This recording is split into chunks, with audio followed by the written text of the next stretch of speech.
Merci de votre fidélité au programme de Gangan TV. Un plaisir pour moi de vous retrouver en ce lundi pour un nouveau numéro de Café Débat, l'émission qui donne la parole à ceux qui veulent la prendre en vue d'impacter l'opinion. L'invité du jour, c'est M. Étienne Soropogui. Il est ancien membre de la CENI, Commission électorale nationale indépendante, où il a accumulé plusieurs années d'expérience dans la chose électorale. Désormais, il est à la tête d'une entité politique appelée Nos Valeurs Communes, dont il est le président. Évidemment, quelle est la vision de ce mouvement? Qu'est-ce qui a suscité, on va dire, sa séparation définitive de son ancienne entité politique pour créer cette nouvelle? Nous parlerons de tous ces sujets, mais pourquoi pas des sujets brûlants du moment, c'est-à-dire la question de constitution nouvelle ou pas, puis les consultations instruites par Alpha Condé, conduites par le Premier ministre, pour terminer sur les questions d'élection, avec cette date à polémique du 28 décembre proposé par la CENI pour les élections législatives. Monsieur Étienne Soropogui qui nous reçoit donc ici dans les locaux de Nos Valeurs Communes. Monsieur Étienne, merci de nous recevoir ici. C'est un plaisir, oui, merci à toi aussi.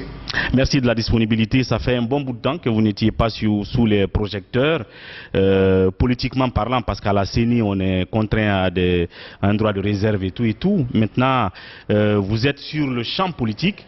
On va tout à l'heure parler de ce que vous avez accumulé à la CENI comme expérience. Qu'est-ce que ça fait d'avoir accumuler cette expérience-là dans l'organisation des élections et tout. Mais avant, comme je le disais, vous avez créé, depuis que vous avez quitté la CENI, d'abord un mouvement qui s'appelait Mouvement Nos Valeurs Communes, et apparemment vous êtes en transition vers un parti politique. D'abord, on sait que Étienne était avant tout membre des NFD, que Mokhtar Diallo préside. Qu'est-ce qui a prévalu à votre départ définitif? On sait que quand vous êtes à la CENI, vous êtes officiellement coupé du parti. Et quand vous en sortez et que vous ne revenez plus au FND, au NFD, donc c'est sûr que quelque chose s'est passé. Qu'est-ce qui s'est donc passé entre-temps? Écoutez, je voudrais d'abord vous remercier pour cette invitation, quant à cette importante émission. Je crois que ce n'est pas la première fois. Donc c'est toujours un plaisir de prendre part à cette émission. Donc je profite de l'occasion au nom du parti Nouvelles Valeurs Communes et au nom de l'ensemble des responsables et militants. Vous voyez que les nouvelles forces démocratiques ne quittent pas votre vocabulaire, hein? Vous souhaitez la bienvenue. Merci. Merci beaucoup. Pour répondre à votre question, naturellement, avec NFD, nous l'avions annoncé en son temps, au regard du fait que la conduite du parti ne correspondait plus à ceux pour lesquels on s'était mis ensemble, on estimait que dans l'intérêt de la démocratie, qu'il était important que nous réfléchissions à mettre en place une autre dynamique, une nouvelle dynamique dont l'objectif est de faire en sorte que la Guinée soit une véritable démocratie. Je crois que c'est vers cela que nous travaillons. Nous sommes très avancés. Constatez-vous même que... Donc à un moment donné, les NFD étaient dirigés d'une façon qui ne correspondait pas à vos valeurs, à vos convictions politiques. Bien. C'est important de le rappeler. On ne se met pas ensemble autour des personnes. D'accord. On se met ensemble autour d'un idéal, autour des valeurs auxquelles on croit, qu'on défend. Dès l'instant où on se rend compte que ces valeurs ne sont plus en train d'être plébiscitées au sein d'un organisme politique, je crois qu'on doit en tirer naturellement les conclusions, les conséquences qui s'imposent. Et ce que nous avons fait au niveau du parti NFD, nous leur souhaitons très bonne chance, mais encore une fois, nous pensons que nous avons très bien fait de quitter NFD en temps opportun, parce qu'aujourd'hui, NFD malheureusement est en train d'être devant d'autres partis politiques pour faire la promotion d'une présidence à vie. Je crois que cela ne correspondait pas du tout à l'idéal pour lequel... Donc aujourd'hui, quand vous regardez la situation, vous dites, j'ai bien fait de quitter la NFD avant. Alors, Alors, au-delà de ces questions de valeurs communes que vous défendiez, qui n'étaient plus défendues comme elles se devaient, ce qui a guidé votre départ de NFD, est-ce qu'il y avait un problème d'ordre personnel aussi? Parce qu'on sait que Mokhtar Diallo, vous étiez tout à fait amis, au-delà de ce que vous défendiez en politique. Ça n'avait rien de personnel entre vous deux? Absolument rien de personnel. Mokhtar, il continue à être un ami. Nous avons des relations parfaitement, du point de vue humain, nous avons les meilleures relations possibles. On s'appelle quand il le faut. D'accord. Mais encore une fois, nous n'avons personnellement aucun problème.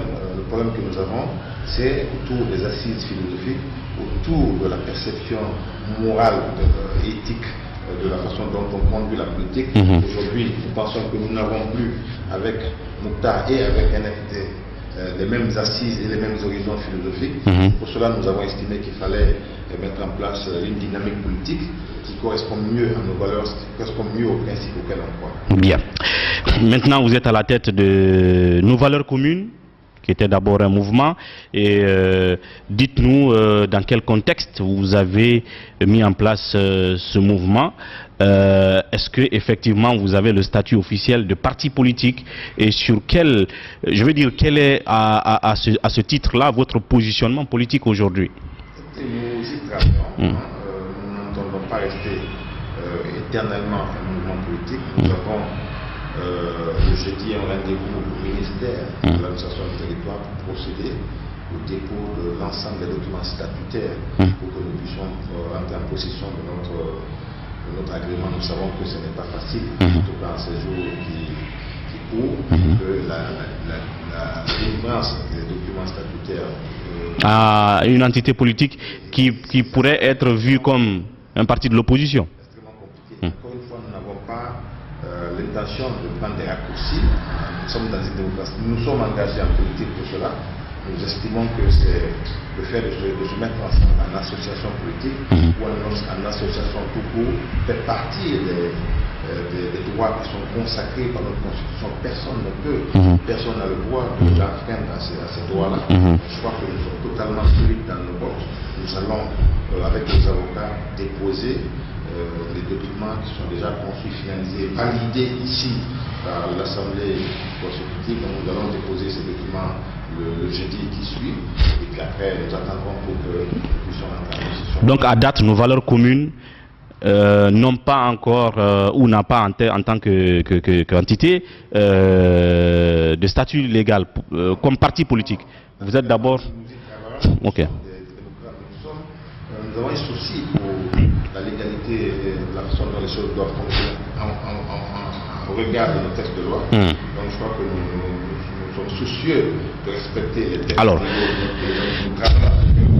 puissions avoir une existence légale, mais pour ce faire, il faut que cela soit délivré par le ministère de l'administration du territoire qui est chargé de donner les agréments. Alors, Étienne Soropogui à la tête d'un nouveau parti politique, nos valeurs communes. On espère qu'il y aura l'agrément bientôt, mais vous le savez, on n'a pas besoin de vous le rappeler. Qu'est-ce qu'on peut dire, quoi? L'espace politique est déjà suffisamment occupé.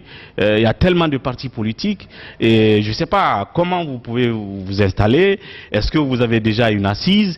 Quel est le miracle que vous allez opérer pour avoir aussi une certaine base politique, ou est-ce que vous resterez à la surface tout simplement comme certains partis politiques? Écoutez, notre projet a un contenu. Ce n'est pas du vide. Le projet que nous portons est une nouvelle proposition politique. Il y a un contenu clair. La vocation de ce projet, c'est de procéder à ce que nous appelons la refondation d'une nouvelle société au niveau de notre pays.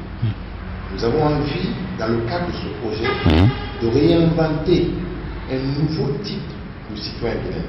Des citoyens éduqués, comme tout ailleurs, des citoyens disciplinés, des citoyens honnêtes et des citoyens intègres, afin de bâtir un pays policier. C'est-à-dire qu'il est possible, dans le cadre de leadership que nous voulons prôner, de polir la société guinéenne. Est-ce que vous pensez que ce projet-là, vous pourrez le vendre à des citoyens qui sont déjà ancrés dans des entités politiques que vous savez profondément communautaristes, ethnicisés, Alors, comment vous allez vous frayer du chemin? Déjà qu'on est à l'aune des élections qui arrivent, on va en parler tout à l'heure. Est-ce que vous avez commencé déjà à installer votre mouvement dans les quartiers, dans les communes, à l'intérieur du pays, avec ce discours-là? Le combat que nous menons, elle est menée à l'intention de la Guinée éternelle, pas de la Guinée de demain, de matin. Encore une fois, nous y croyons. Je pense que nous avons commencé naturellement à mener assez de sensibilisation. Beaucoup de personnes nous rejoignent aujourd'hui parce que ce discours, c'est ce qu'il faut pour notre pays.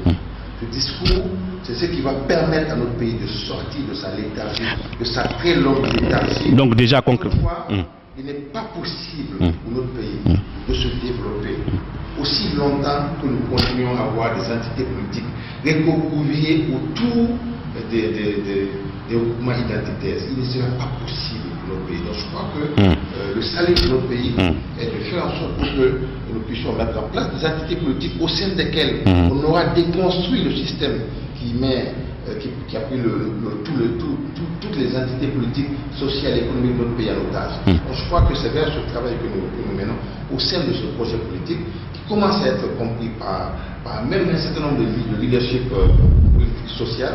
Nous pensons que c'est important de mener ce travail à l'intention, de manière assidue, à l'intention des citoyens. Et je crois que les Guinéens, dans leur écrasante majorité, surtout les Guinéens sereins, sauront comprendre que le salut de notre pays passera par la possibilité que nous aurons à recréer une identité commune en tant que nation, à ne pas nous morfondre dans nos petites communautés, encore une fois. Nous devons avoir le courage de renoncer à ces petites communautés parce qu'encore une fois, elles nous divisent, elles ne nous permettent pas d'asseoir des principes objectifs pour que notre pays puisse avancer. Alors, de ce fait, est-ce que votre formation politique, nos valeurs communes, est déjà installée? Vous êtes à quelle phase pratiquement en termes d'installation? Est-ce que vous avez déjà des antennes?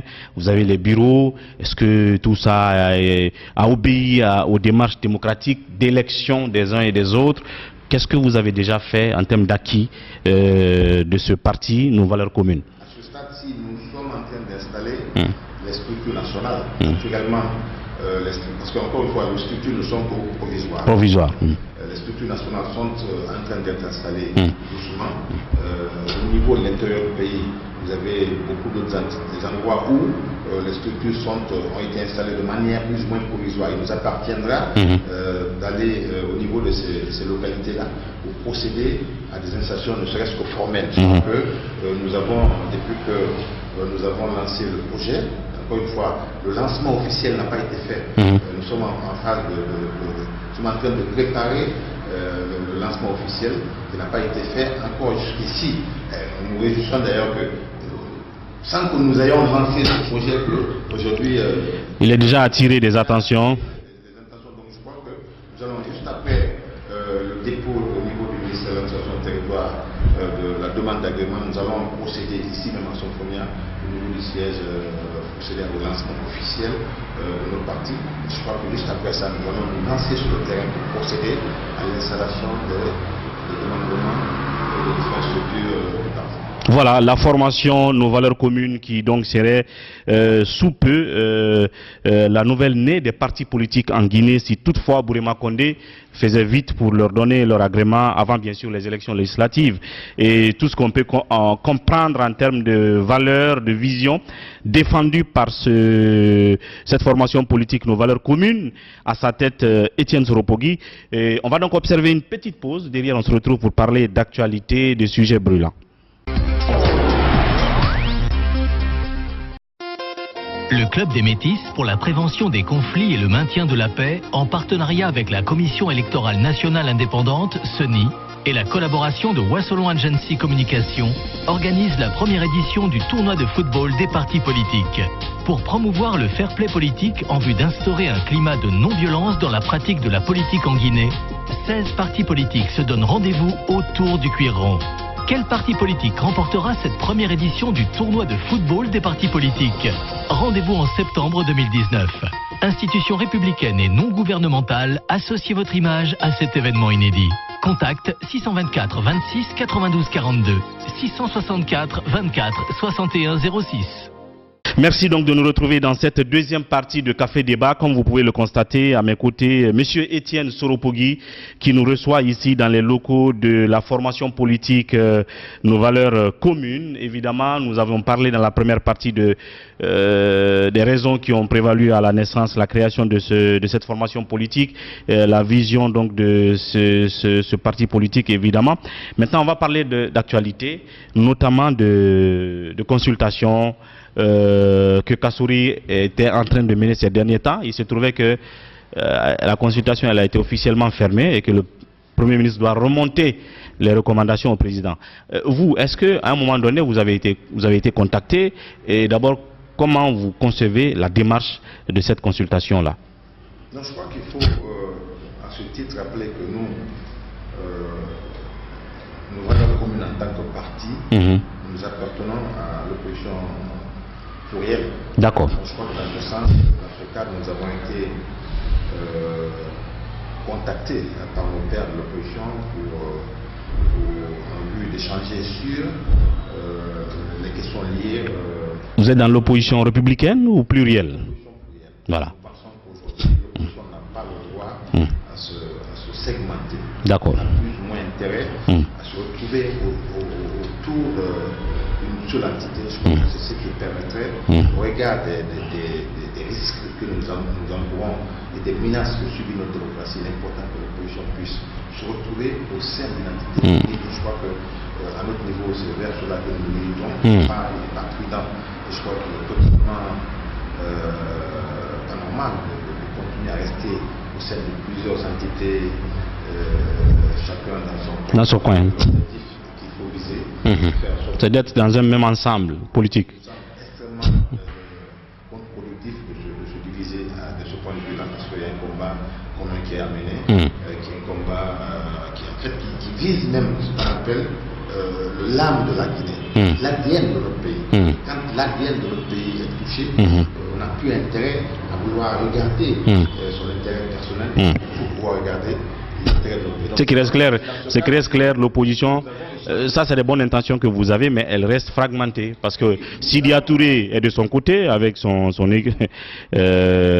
équipe, vous avez Faya Milimono et son équipe, PEDN, ainsi de suite. Donc c'est une opposition qui reste fragmentée. Encore qu'aujourd'hui, lundi, ça c'est la nouvelle fraîche, il y a des gens qui ont quitté cette opposition républicaine et qui ont quitté en même temps le FNDC. Il s'agit de l'UMP, de Sidiki, Boubacar Sidiki Diallo, de celui du BOC et encore d'autres formations politiques qui ont officialisé leur départ de l'opposition républicaine et du FNDC pour créer une coalition. Donc ça veut dire que vous serez déçus sur ce champ-là, puisque l'opposition ne continue que de se fragmenter, malheureusement. Le fait de que l'opposition se mette ensemble, que les partis politiques de l'opposition se mettent ensemble et qu'elle constitue une entité solide, ne veut pas non plus dire qu'il faut accepter toutes les ordures à l'intérieur.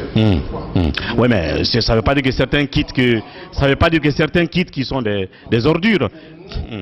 Nous avons besoin des partis politiques convaincus au sein d'une opposition forte. Je crois que ce travail va être fait, parce qu'encore une fois, ce qui est visé, ce n'est pas l'intérêt de M. Soropogui ou de M. Sénégalais ou de M. Sidiatou, c'est l'intérêt ultime de Guinée. On va arriver à la raison pour laquelle ils ont quitté tout à l'heure. Les consultations Kassouri. Nous avons donné notre point de vue sur la question de ces consultations. Que, vous savez, la démocratie, elle s'est nourrie de débat. Le débat est essentiel dans une démocratie. Mais on ne peut pas se permettre, là où nous sommes rendus, d'ouvrir le débat sur n'importe quel sujet au niveau de notre pays. Ce n'est pas possible.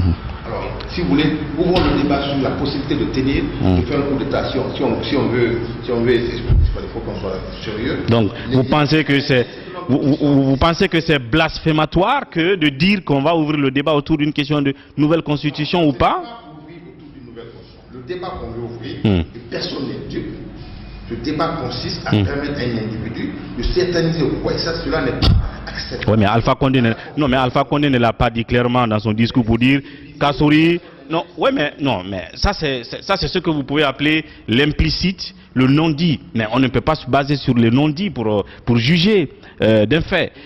Alpha n'a pas dit. Oui, mais le président. Ce projet de constitution projet, une initiative excellente, parce qu'encore une fois, il y a une nécessité, dans le cadre de sa révision, que des modifications puissent être apportées à la Constitution. Ouais. Pas pour la changer comme les gens, comme le truc qu'ils veulent trouver. Encore une fois. Oui, mais Alpha n'a pas dit au Premier ministre ouvre les consultations autour d'un troisième mandat. Il a dit des consultations autour des questions de préoccupation du moment.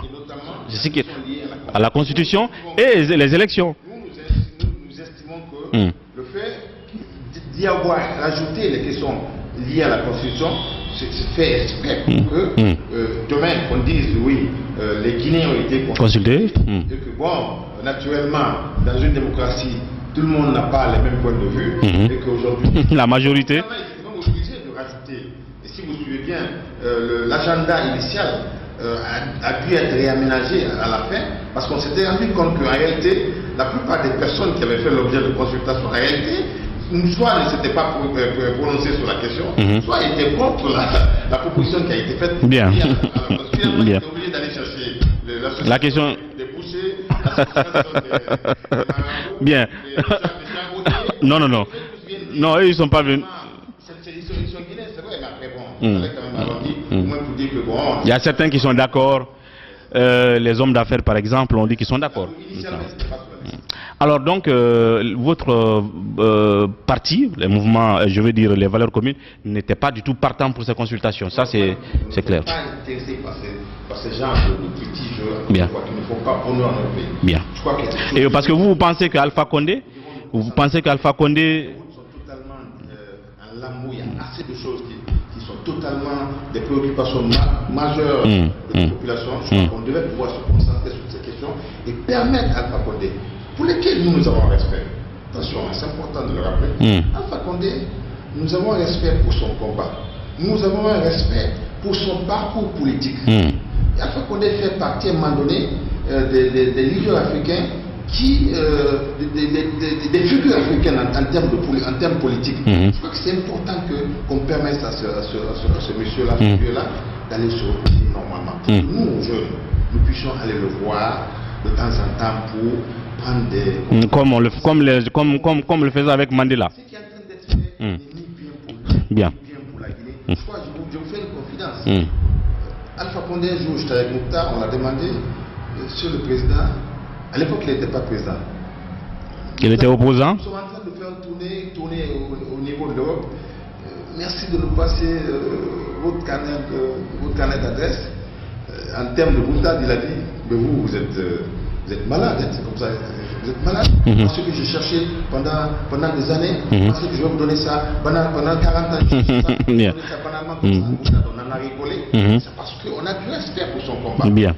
Tout opposant aurait souhaité avoir un parcours de cette nature-là. Mais encore une fois, il n'a pas le droit de trahir ses 40 années de combat. Et je crois qu'il n'est pas seul. Beaucoup de personnes à ses côtés l'ont fait avec Lansana Conté.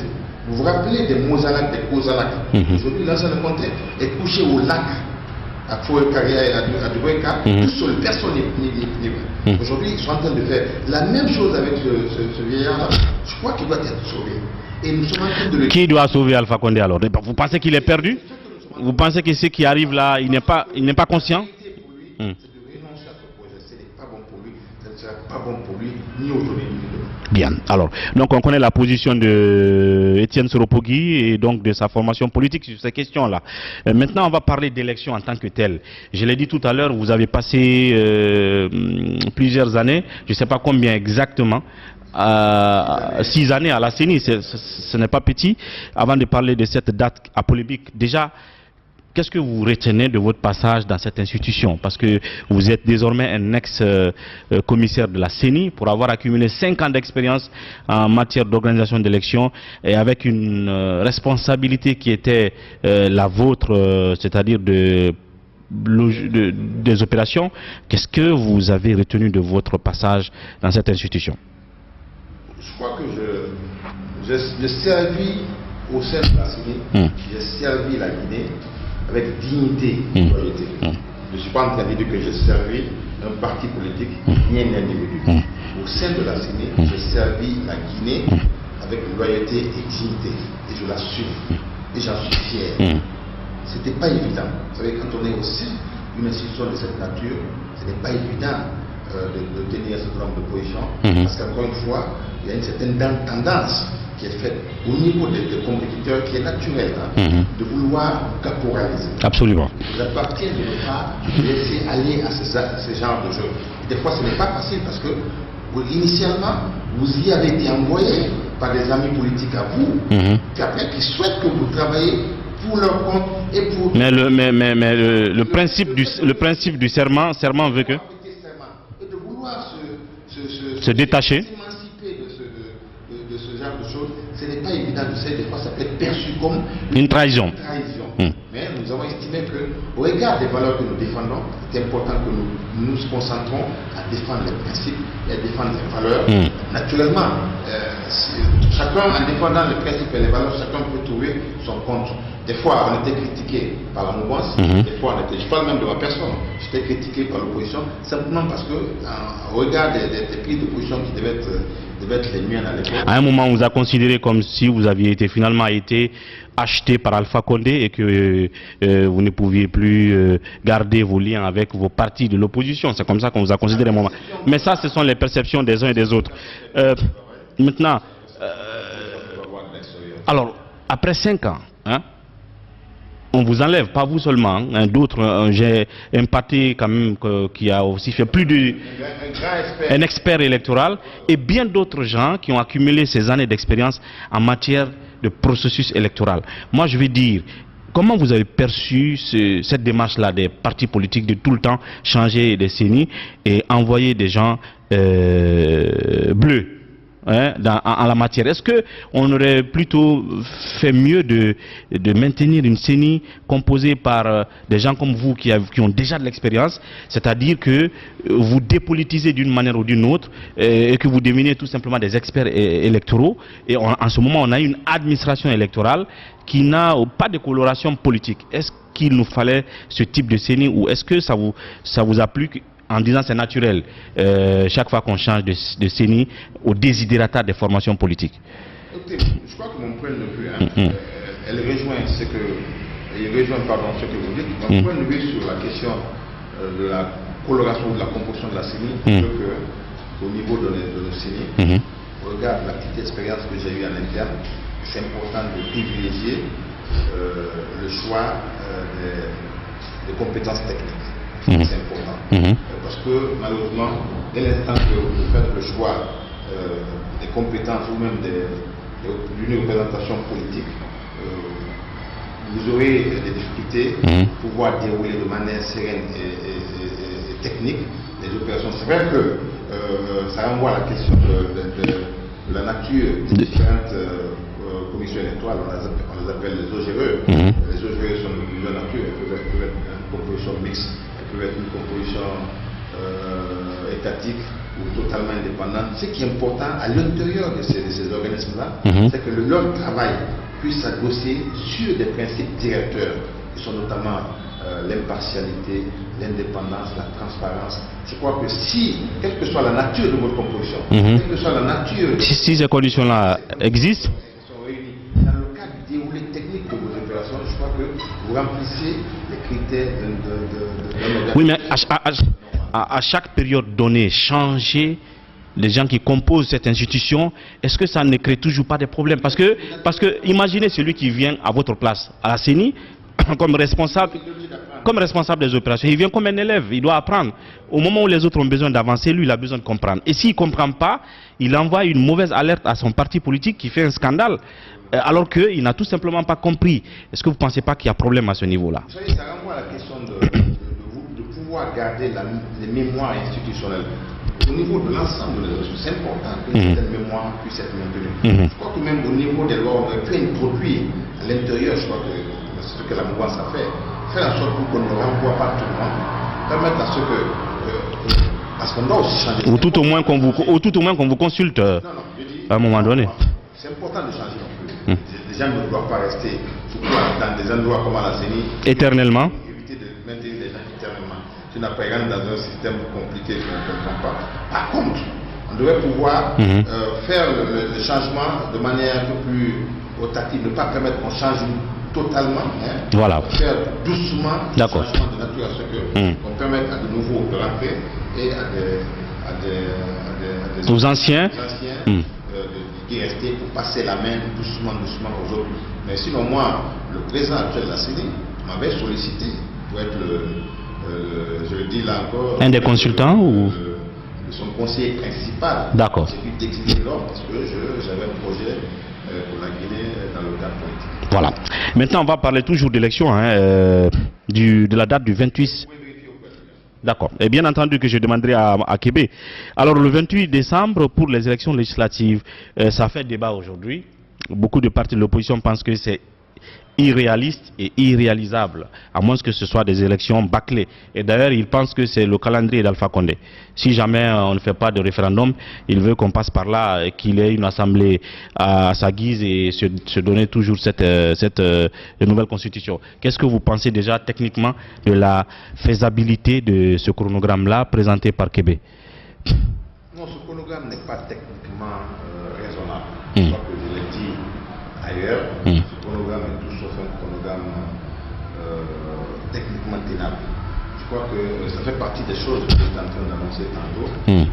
D'abord, dans sa façon dont ce chronogramme a été validé. C'est inédit. J'ai travaillé à la CENI, comme je l'ai dit, pendant 6 années. Nous n'avons jamais validé un programme de cette nature. En tout cas, quand nous y étions. Il y a un circuit de validation interne qui est connu, qui passe département du Consoir, qui est proposé à l'ensemble des départements en commission de travail, qui est validé en plénière. Et on ne s'arrête pas là. On doit pouvoir revenir vers l'ensemble des acteurs majeurs du processus. Vous savez, les élections, la transparence est un des maillons essentiels des élections. C'est l'ADN des élections. C'est important quand vous avez finalisé le processus de validation interne, vous devez pouvoir aller au niveau des acteurs majeurs du processus. Notamment les partis politiques. Ceux qui compétissent dans l'élection, vous leur proposez le travail que vous avez fait. Vous démontrez les choix techniques que vous avez opérés, notamment au niveau des délais à la fois légaux, opérationnels, logistiques. Et c'est tout cela mis à bout que vous proposez en termes de chronogramme, vous validez ensemble. Et puis après, l'objectif étant que vous allez ensemble. Je crois que c'est ce qu'on a fait à l'occasion de l'ensemble, en tout cas des 3 élections que nous avons organisées.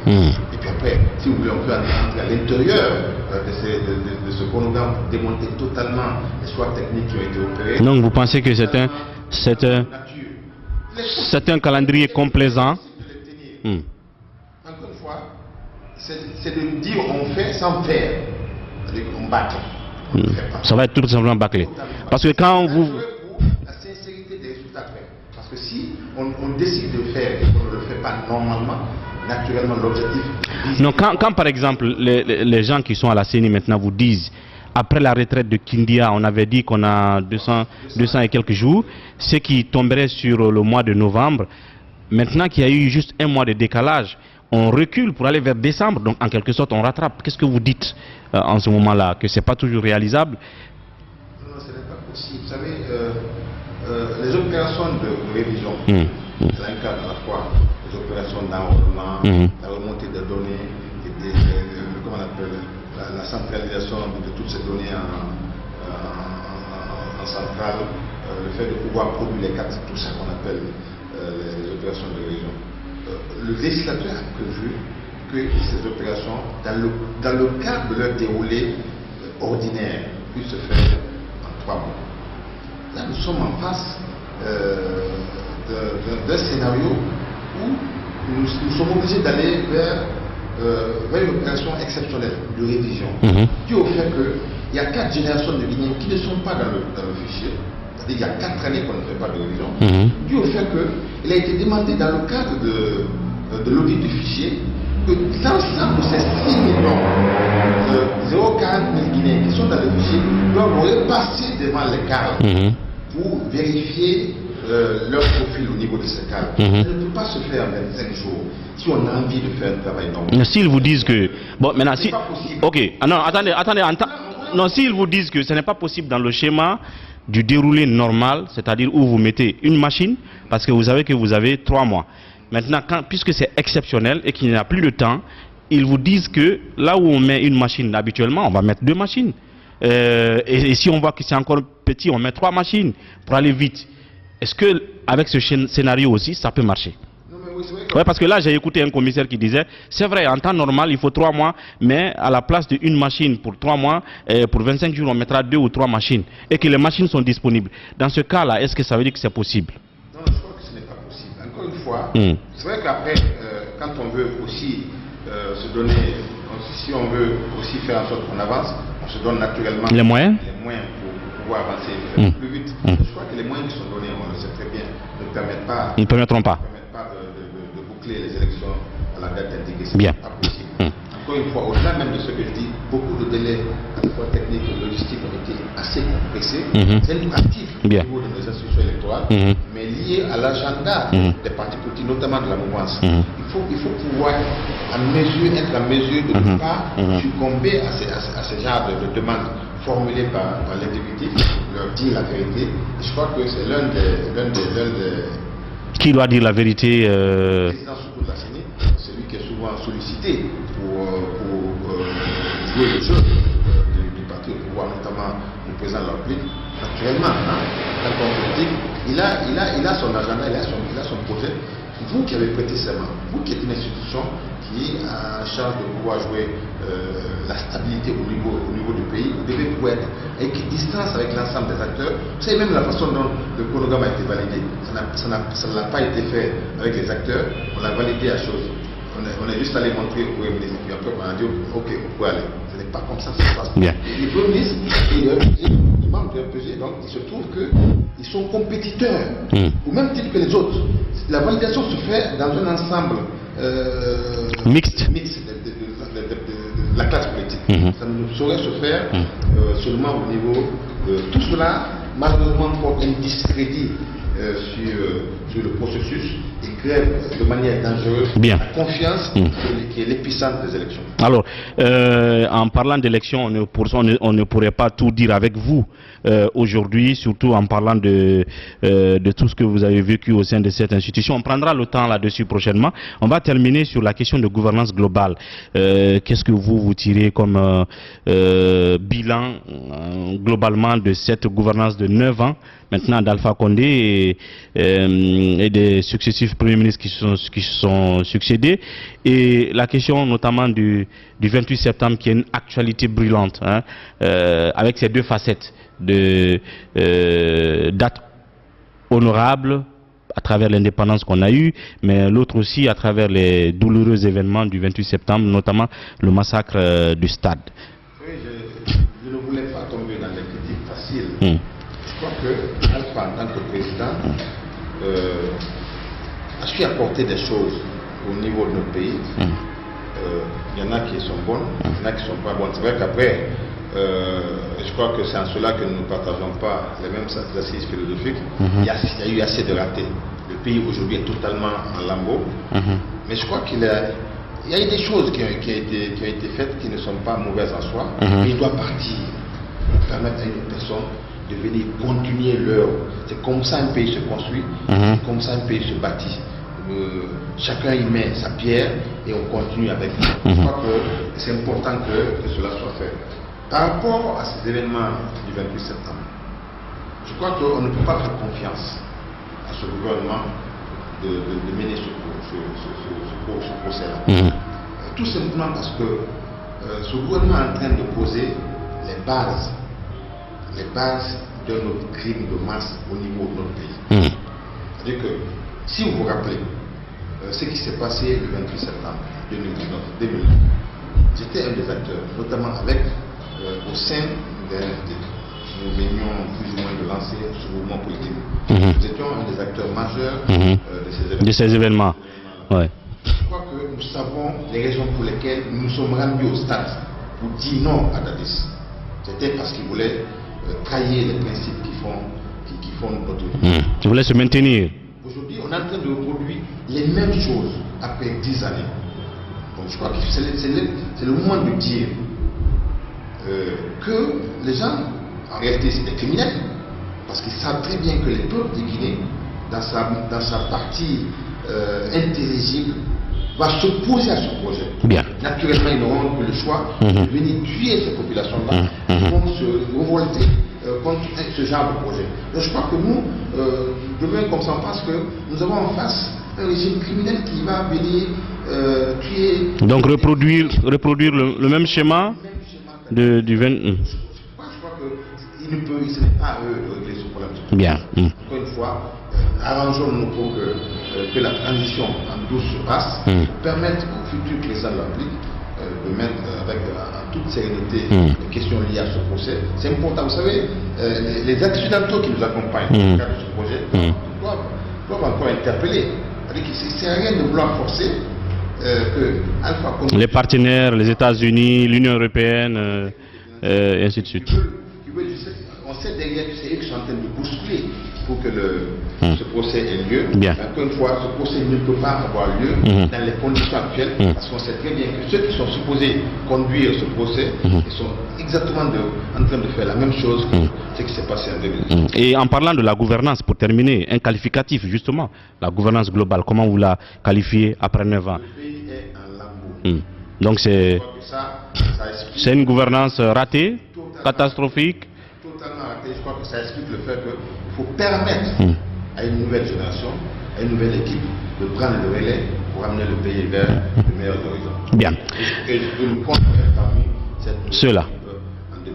Et nous vous souhaitons bonne chance là-dessus. Merci quand même de nous avoir reçus. Merci beaucoup. À très bientôt.